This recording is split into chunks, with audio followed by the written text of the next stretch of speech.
we're ready to start. Okay, I am, yeah.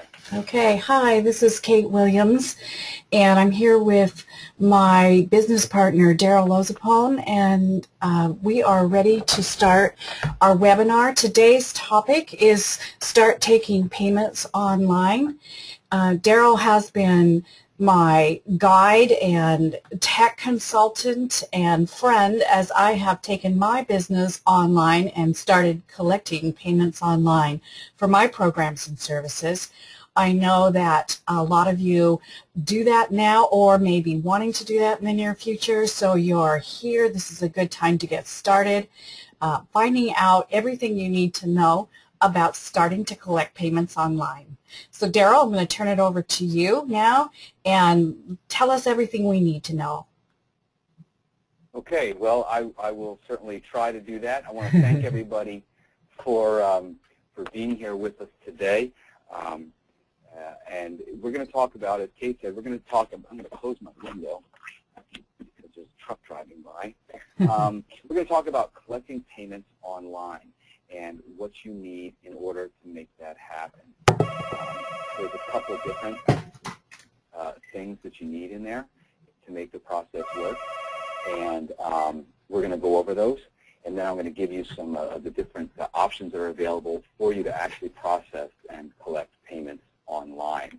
And it's great to see we've got some familiar faces with us, and we have some new faces that I've not seen before, which is great. So welcome to everybody. And Kate, you can see my screen all right, yeah? You know, I'm seeing a big black space. A big black space. Yeah, well, that's so good. I'm not seeing your slides, Daryl. There we go. Now we're connected. We're in business. Okay. Okay. Well, that's good to know. This is my first time doing this with this particular presentation software. So, okay. Well, we'll just do it this way then. So let's get started, right? Collecting payments online. There's a couple of things you need. The first thing I'm going to talk about is the elements that you need on your website ready to go when you try to set up your payment system. So let's just dive into that. And they're going to be, the first thing you're going to need is, there's 3 elements, or maybe 4. You need a sales page, okay? And that sales page can take many, many different forms. There's a lot out there. You've got the traditional long-form sales page. I know you've all seen it before if you've been around internet marketing at all. Very long, lots of testimonials, descriptions of what the product is. There might be some videos. There might be some audio. And it tells a story, all the way to, you know, a simple shopping cart. You know, I have a couple of examples I want to show you real quick. So, like this one here, this is, you know, the long-form sales letter, like I was mentioning. A long sales letter. It has descriptions about what the product is. It's got some bullet points. It tells you. Got you know, testimonials from people who have purchased and participated in the product, that sort of thing, all the way to something as simple as a shopping cart. You know, if you sell a lot of different products, this is Best Buy's website, but they're a good example. You know, they have thousands of products, and so they need a shopping cart, an automated system where they can just go in and put in things like a real simple description, a picture of the product, and a price, and you know, their website that they're using takes care of formatting it, and you know, that way every product page that you look at looks the same. They only input the payment, processing information in one place, and the software, the back end, you know, generates the scripting that's necessary to make the buttons work, and all of that. So, you know, when you're thinking about this and choosing a type of sales page that is the right one for you, it really is important to look at, well, am I selling just one product? Am I selling like a coaching package, for example? And so maybe I'll have, you know, 2 or 3 different versions of the product. You know, I might have a 1-session, a 3-session, and a 5-session package, and they're going to be different prices. You know, if that's what you're doing, or selling an info product, you really just need to do a simple sales page. And it can be the long form like I showed you before, or it could be, just a real simple, hey, here's my group coaching, or here's my private coaching. I click the button you want. You have to decide which suits you best. The next step, this is an optional step. It works if you do it properly, and it backfires horribly if you do it wrong, is an upsell page. And, I mean, you all know what an upsell is. Do you want fries with that? They're interested in the offer, and then you try to tack on something else. And you have to do it. You have to do it right. You have to make sure that you, real quickly in that upsell page, just explain what the upsell is. So back to our example, let's say you're selling group coaching. You're going to do group calls, and you want to offer an upsell of maybe 2 private coachings in addition to the group call. So you would just simply put up a page that says, hey, would you like to add 2 free coachings to that, or something to that effect, and a real simple, yes, I do, buy button, or a no thanks, I just want the group coaching. So you give them the option to go back to the original product, okay? And if you don't have an upsell, don't worry about it. Just omit this step. It has to be crafted properly in order for that to work out for you. And a lot of people don't like the whole, just add this for another $29.99. So it's your discretion as to whether you want to use that or not. And so then after they've decided that they want to purchase your product, you're going to send them to a payment processor. And that's going to be either some service that you're using where the payments are collected on their site, or maybe you have a merchant account, for example, and you can personally take people's credit cards. So there's going to be some sort of payment page or payment processor that they're going to go to next, and they're going to insert their details, their personal information, their payment information, and the money will be transferred to you in that process. And then you want to take them to the post-sale page. Now, the post-sale page can be any number of things. It really depends on what you're selling. So I'm going to go back to our example of private coaching. After someone has made their payment for your coaching, you want to send them to a page that says, hey, thanks. I look forward to working with you, and here's how you're going to schedule your sessions. And it's going to be, tell them the next step in this process. So you might, if you use an online scheduling system, you might put a link there to your scheduling system and say, click here to go look at the available time slot and schedule your session. If you're offering an information product, let's say you wrote an ebook or you're offering a course, for example, you should tell the person on this page, thanks for buying the product. Here's how to get your ebook or to get the product that I'm offering. Here's the information for the info call that you bought access to. This is the day, the time. Here's the link to register. Whatever makes sense for the product you've offered. But you want to make it real clear and leave the customer with no questions as to what happens next in their buying process. You want them to complete the sale and be happy with it. And you can do that by having a well-crafted post-sale page, or a lot of people call it a thank you page.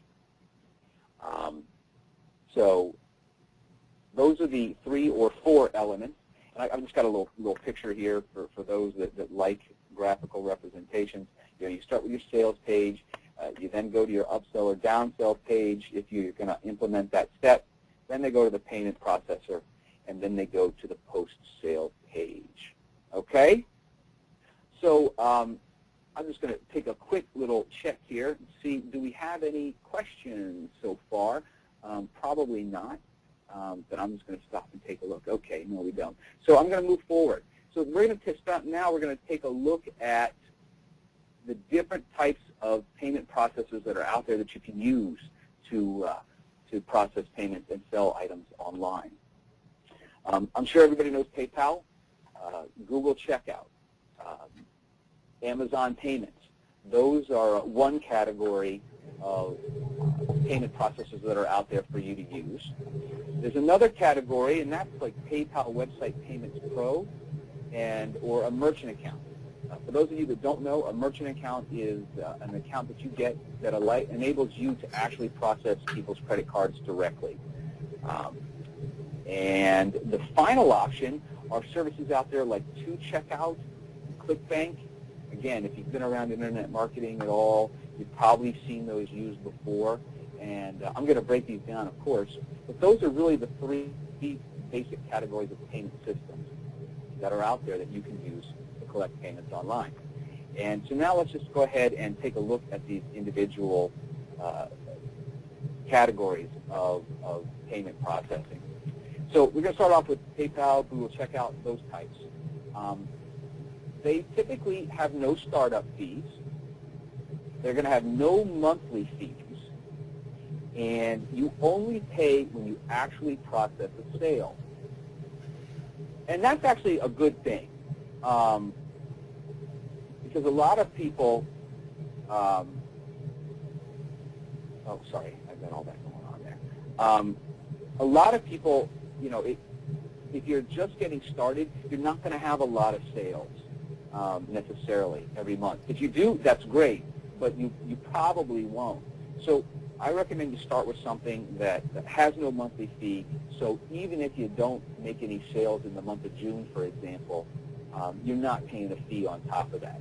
You don't want to be, you know, paying all of your potential profits in fees if you don't have to. So something simple like this. And there's a wide range that you're going to pay here.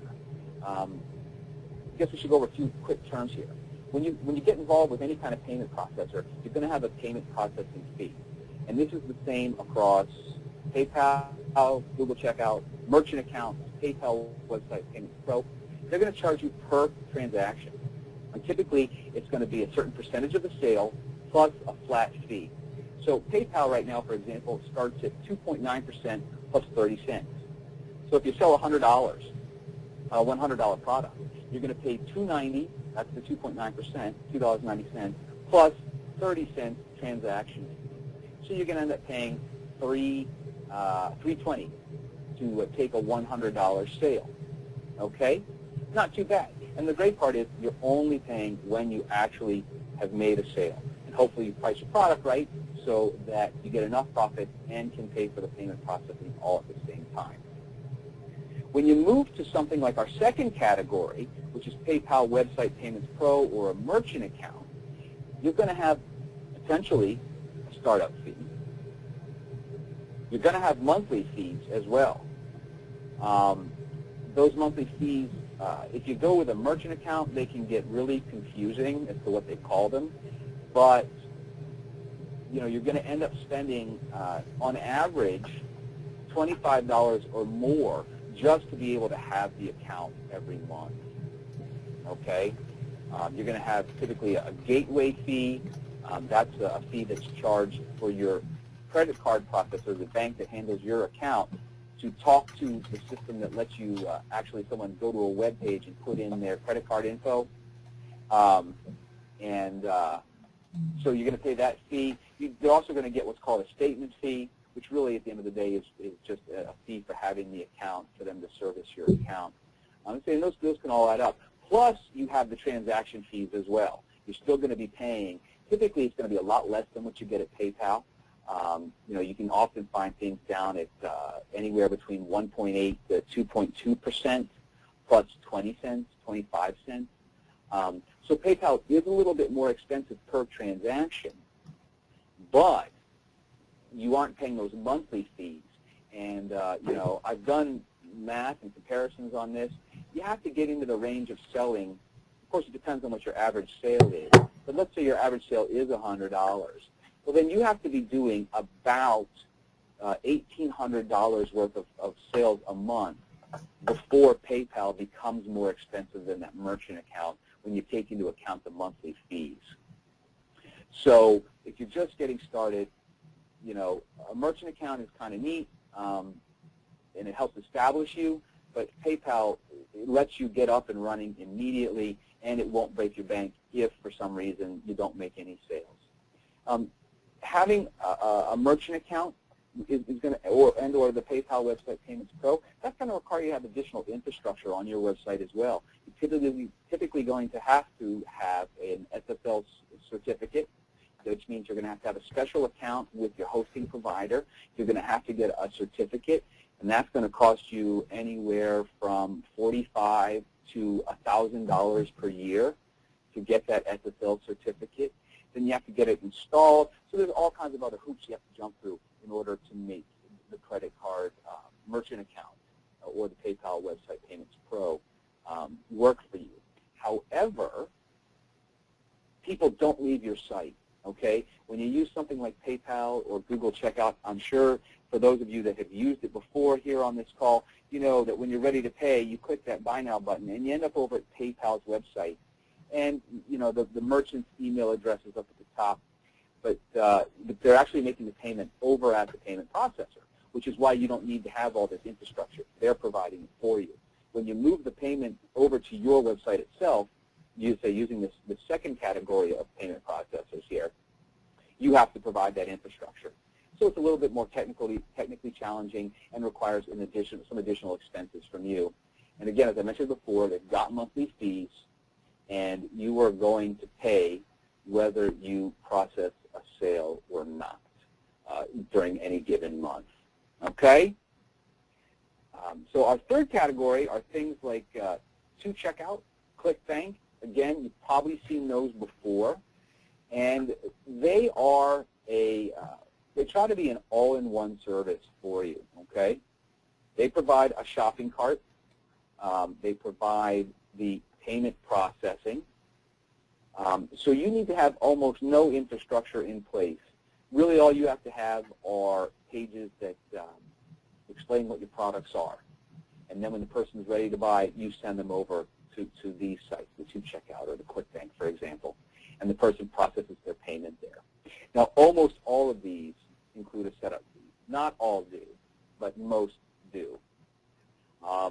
And they're going to charge some charge a flat monthly fee just to use the service, and you can do as many transactions as you want, or they do a per transaction charge. Now again, because these people are essentially providing you with a merchant account that's through their name, the transaction charges at these sites are typically much higher, even in the range of 8 to 9%. Okay? And this is another side note to this, and something you need to think about is when you use those systems, if I come and buy something on my credit card, I'm going to see a charge from 2Checkout or from ClickBank. And that can a lot of times be confusing for your customers. You know, if I go and purchase an item at ClickBank and I then, on my credit card, it says ClickBank, I might forget what that was for. And it might cause confusion for your customers. They might request a refund because they don't remember exactly what it was, that kind of thing. So there's some potential there for confusion and in my opinion, some potential for additional problems after the sale. Now, when you use something like the PayPal, you know, you can go into your account and specify how it appears if they use their credit card. You can put in a name that's going to show up on their credit card statement. So again, that can help to reduce the sale, to reduce confusion after the sale. Okay? And the same thing with your merchant account. Your name, the PayPal Website Payments Pro, that category, you're going to input a name. So if someone uses their credit card or when they get that email, they're going to get your name in there, so it's going to be clear as to what vendor that purchase was from. Okay? So for our next step, we're going to talk about, we are offering an intensive workshop session called Start Collecting Payments Online. Kate and I are going to do that, and that is going to be a one-day workshop setup. We're going to offer 2 training calls. We're going to offer 2 work sessions and 2 question and answer calls. Okay? And I'm going to break it down here as to what we're going to give you on that on that workshop day. The first workshop is, the first training session is setting up your PayPal account. So in case you couldn't tell, I'm sure you probably could, we recommend you start with PayPal. It's free to get started. It is reasonably priced, and it's easy to use. Most likely you already have a PayPal account, and you've already used it to make purchases online. But what we're going to do is we're going to walk you through how to get that set up to take payment so you can collect money from people. And I want to point out, remember, you can use this if you're selling a product online, or even if you're meeting people in your local town and you're offering consulting services to them. And, they want to pay with a credit card, and they don't want to give you a company check or a personal check. And you say, okay, great, you can go to my website here, and you can pay for the service using your credit card. You get started right away, and you can start collecting payments by the end of today if you got it set up today, and you are going to be able to start collecting payments at the end of the day after this workshop, where you're going to be all set up to do just that. We're going to go through the type of accounts you need and the settings that you need to have in there in order to collect those payments. You need to make sure you have the right account because depending on the type of account you have, for example, PayPal puts limits on the amount you can withdraw every month. And it's no good if you're bringing in $1,000 a month and you can only withdraw 100 of it. That's a bad situation right there. So we're going to help you navigate that, get you to the right account, and get it all set up properly for you. We're then going to have a work session. I skipped. I didn't get that in there. We're going to have a work session, and you are going to go and set up that account. And I'm going to be available to you if you have questions. You'll be able to reach me via Skype. You'll be able to reach me via the telephone. And if you get stuck somewhere or you have questions, get with me during that work session, and I'll walk you through it, and we'll get you all going. Then we're going to come back for another training session, and that's going to be how to set up a Buy Now button. Okay? You're going to have a product ready to go in mind, and we are going to walk you through how to get that button set up. All the settings you're going to need, create the button in your account, and how to link it up to your sales page, your thank you page, and what to do if the person gets the PayPal and goes, oh no, I'm not sure I want to buy this. What can you do with them to try and recoup that sale? We're going to show you all that, and then you're going to add it to your sales page in the second work session. You're going to go create your button, add it to your page. Again, I'm going to be available for you. If you have questions, if you get stuck, I'm going to help walk you through that. And also then we're going to have 2 question and answer calls. One at the end of the day there, after that second work session, we're all going to come back together, ask any questions you have, give you some final pointers. And then we realize that, some things do crop up later that you didn't think about, you didn't realize, you didn't know. So we're going to offer a second question and answer call 3 days later. It's going to be a 1-hour call. You're going to be able to come back and address any issues that you've had since the workshop or questions that came up that you didn't think of then. Again, we're going to do that 3 days later. And the pricing for all this is $197 for the one-day workshop. Now, remember, again, you're going to get 2 training calls, 2 work sessions, and 2 question and answer calls. But we do have a special offer for those of you who attended today's webinar.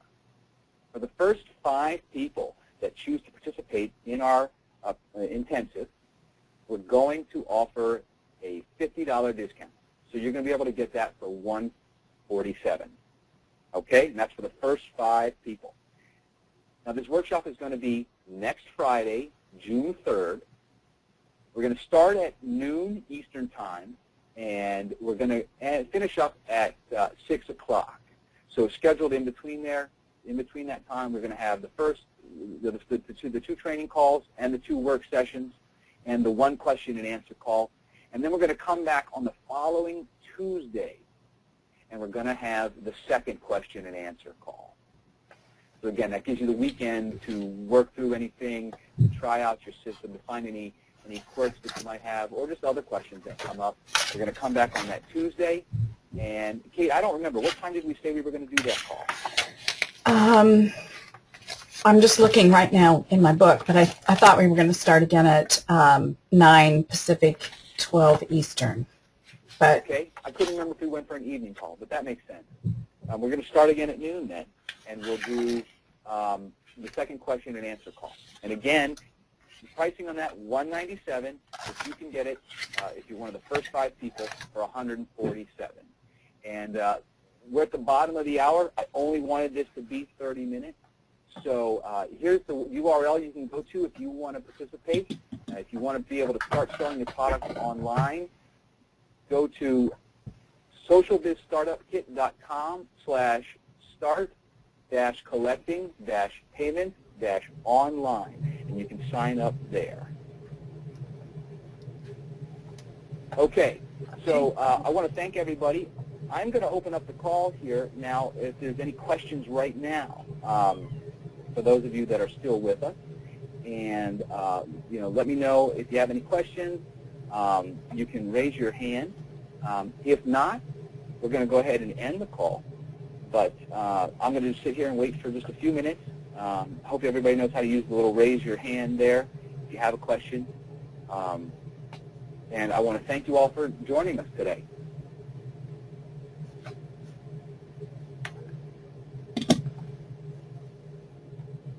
Okay, I'm going to give it about 30 more seconds, see if anybody has a question. Kate, did you have anything you wanted to add? no, I guess I just want to, would you take us back to that first slide with the little chain of pages? Sure, there you go. Yeah, I think that what I'd like to say about this is that I want you to be able to imagine that there are a couple of steps before this, which most of you are already familiar with, that when you get to the sales page, this is the time when you're really wanting to show your stuff and sell something to somebody because they've actually made their way there through a process that has added value in some way. So just to say that this workshop that we're going to be doing is going to focus on the technicalities really of getting your pages all lined up, all connected together, and get you connected with a payment processor. And that everything else that comes before that has to do with getting traffic to your value information, whatever that is. You might be offering a free giveaway, or you might be offering some videos, whatever it is that you offer to attract people and inform people and add value. That all happens, and then the next step is people move to your sales page. So for some of you, I know you've probably spent a lot of time working on the methods of getting traffic to, say, a blog site, or getting traffic to an opt-in page, and then delivering some value through the opt-in, through email, an autoresponder series, through articles on your website. But often, at least for me, the case was that this is where I got stuck. It's like, okay, I've been producing and producing and producing all this value for people, and now I'm starting to get them there. And I've used opt-ins and emails and social media, but now what do I do? How do I ring my cash register? Because here are people I know are interested in what I have to offer because they've been visiting it over and over. How do I actually get engaged with them now as a customer instead of just a visitor to my information? So that whole process of conversion depends on you having the infrastructure set up to actually ring your cash register. And that is what Daryl and I are going to be focusing on at least in the next intensive and maybe the one following that. So stay tuned, and I hope this is going to turn out to be something that helps you make the full circle to get through, to get into ka-ching, basically. Ring that cash register. That's all, Daryl. Yeah, great. I did kind of gloss over that aspect of it a little bit. I thank you for fleshing that out. Well, it's just context. Just a little context. Right, exactly. Yeah. Exactly. Well, we had no, we have, well, yeah, D says yes, right. So there's no other questions, so I'm going to say thank you all for joining us. Again, if you're interested, if you want to start selling your items online, go to socialbizstartupkit.com/start collecting payments online. There's the URL right there. I wish you the best in your business, and I hope you have a great day. Thanks so much, Kate. Thanks, Daryl. Bye. Bye-bye, everyone.